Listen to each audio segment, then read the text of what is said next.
give yourself some more credit, dude. You got a minister of a tabernacle. Some guy lit a firework in his mouth.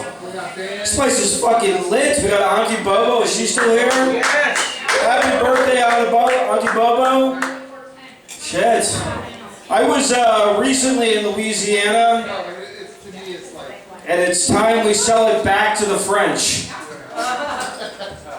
Everybody thinks we got such a good deal with Louisiana Purchase. Like, we paid $1 for Louisiana. Great.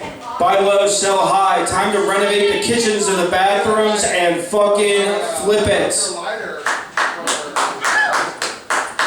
I'm going to draw them back here. Some people say we can't build a wall along the border.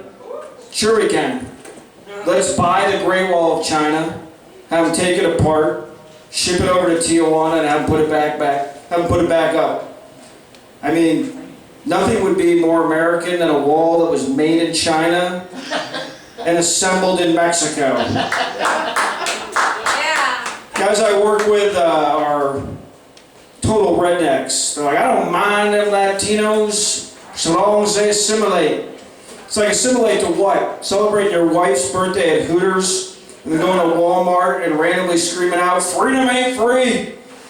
We don't need a wall along the border. We need a sign that says, you sure? Maybe I need to light my tits on fire.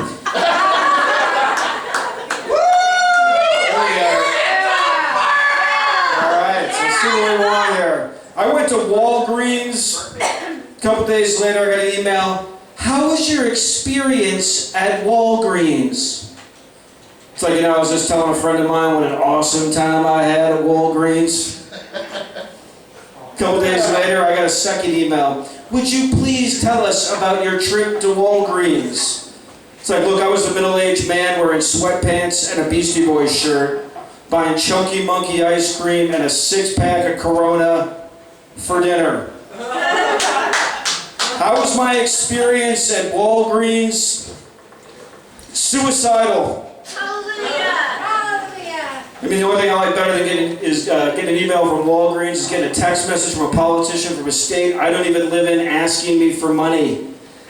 Like, this is the most important election in the history of the great state of Utah. It's like, not if you don't fucking live there. I went to a life coach. He's like, which one of these words is a problem for you?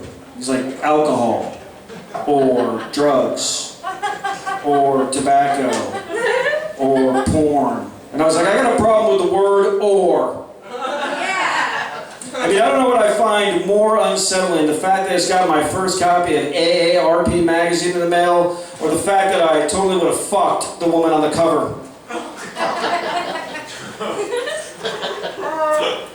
And now I got all these MMA guys, these mixed martial art guys blowing up my Instagram, always telling me I need to learn self-defense.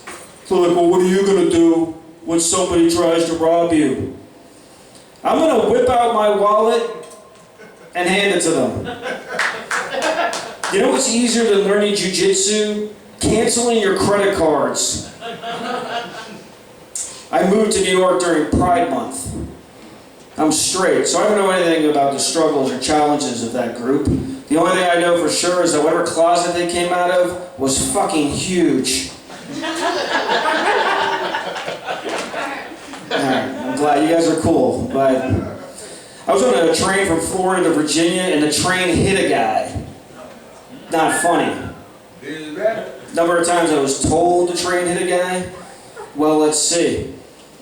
I was in the bar car where the emergency brake slammed on, and the bartender looked up and goes, oh boy, we only do that when we hit a guy.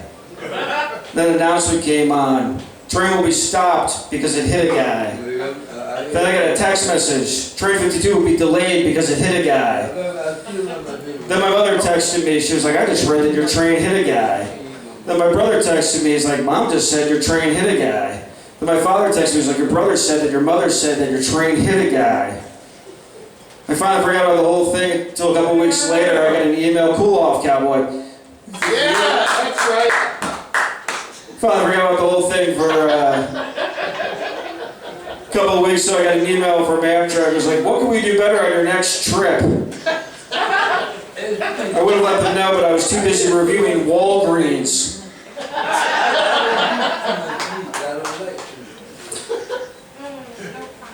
concerned about the Ukraine. Here he goes again. Come on, cowboy. Cowboy, you concerned about the Ukraine? I'm concerned about the Ukraine. It's like for a very short period of time, everybody was hyper-focused on it. And then everybody forgot about it. Kind of reminds me of my cock. I just wish that more people out there were focused on it. It's like, hello, over here, everybody. Okay, fuck that joke. Moving on.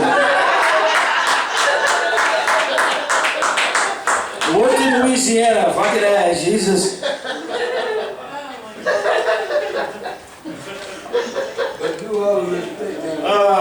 This girl, I was trying to get a second date with this girl, and she kind of blew me off. She's like, you just got too many red flags. I was like, oh yeah, why don't you tell me about it? She's like, well, you drink, you smoke, and you're really insecure. And I was like, so, what were the red flags? Those aren't red flags. That's marriage material. It's like, ladies, let me let you in a little secret. If you're dating a guy and you can't easily spot the red flags, run. We all got them. You're dating one of those guys that has it all together, all the time. Sport coat, both gold buttons buttoned, khakis, fucking Dockers. Says things like, sure, I'd love to go to brunch with your mother right in the middle of a football Sunday. That is a man melting inside. I'm single. My mother's like, I have an idea for you. Why don't you go back to the Catholic Church? That'd be interesting. It's like, son, are you here to find God? It's like, no, I'm looking for a piece of ass. Father, I confess I'm here to get laid. He'd be like, so am I. Okay, that usually gets a laugh. I'm going to blind shots after this. The last dating app I was on was a dating app for golfers. Algorithm, a little shaky. My first match was like, Helen, age 81, wants to know Brendan's handicap. I was like, Brendan, age 45, wants to know if Helen is handicapped. So I deleted all the dating apps. I'm going back to the old-fashioned way of meeting nice women. Craigslist. No. I even went out on a blind date. I texted the girl, I was like, I didn't know what you looked like. I was like, hey, what do you look like? She's like, oh, I look like a girl that would work at Facebook. I was like, cool, I look like a guy that got banned by Facebook. Don't be a fool, kid. We had a couple of drinks, and she's like, I don't know, I think your age is the problem. Which is hilarious to me, because if you think my age is a problem, wait till you get to the good stuff. She's like, I don't know, you got gray hair, makes you look sophisticated, makes you look refined, makes you look mature. I was like, does it make me look like a guy you want to fuck?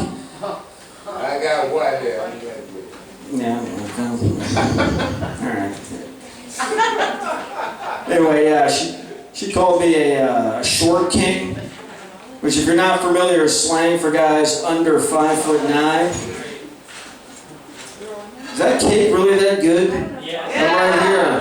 Hell yeah. It's just I'm 5'7". This is my best joke and my last joke. She called me a short king, which is slang for guys under 5'9" that have to compensate for their lack of height by acting supremely confident. I understand. I understand that women want a tall guy because they think they're going to get protection. You want protection? Team Short King is ferocious. We got Kim Jong-il, all 5'3" of them. Napoleon was 5'4", Mussolini was 5'5", Hitler was 5'8". He was the center on that basketball team. FDR was a total nobody when he was 6'2". The second he sat down in a wheelchair, he was elected president 4 times. Well, what about Abraham Lincoln? He was kind of tall, wasn't he? Yeah, he was 6'4". The guy that shot him, 5'7". All right, I appreciate you guys having me, and thank you.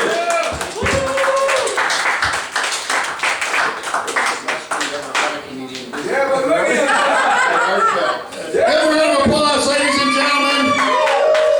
Tabernacle is not the easy stage. I was saying that's the best we've ever had a comedian do. A couple people actually laughed during that.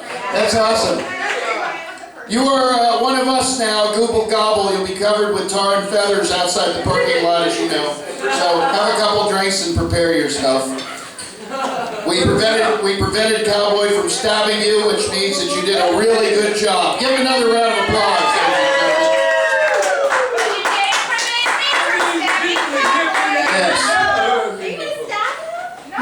and gentlemen, please welcome to the stage Jason. Give him a round of applause. You can have your cake and eat it too, and that's what we're going to do right now with Jason. Jason's a terrific musician, incredible original songs, Celtic music. He also plays one of the oldest instruments we have in the building, and no, it's not my cock. Thank you. I worked all week on that joke, and see what I mean? None of the jokes work here. But anyway, it's going to be awesome. And here's your interim music. I hope you like it. I worked very hard on this. Oh, shit.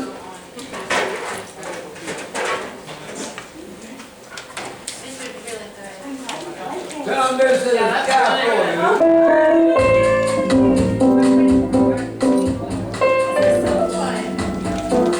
Floor 2, drag queen. Floor 3, Daryl bartender gives you illegal drink. Floor 4, lingerie. Floor 5, lobsters.